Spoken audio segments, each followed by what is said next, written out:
ส่งเสียงตอบรับค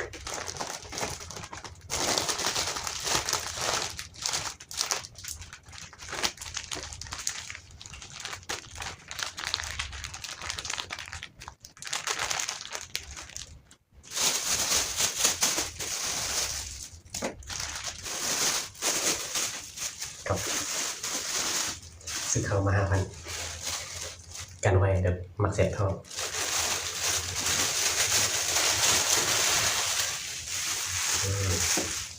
มาได้พี่น้องกำลังหิวอันนี้1 โมงตอนกลางคืนเลยตัวนี้ตอนเช้าตอนเช้าเลยเนาะสามารถตอนเช้าได้1 โมงตอนเช้ามาได้พี่น้อง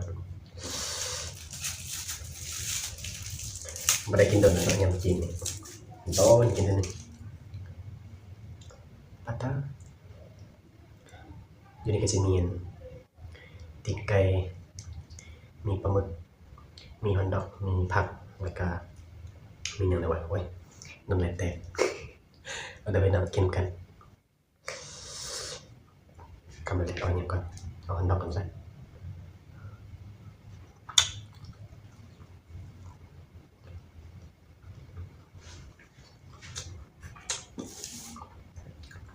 จนสั่นหิวข้าว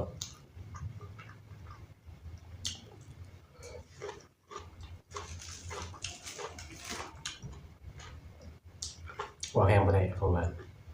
จะนอนมันมีแบบว่าห้องข้าง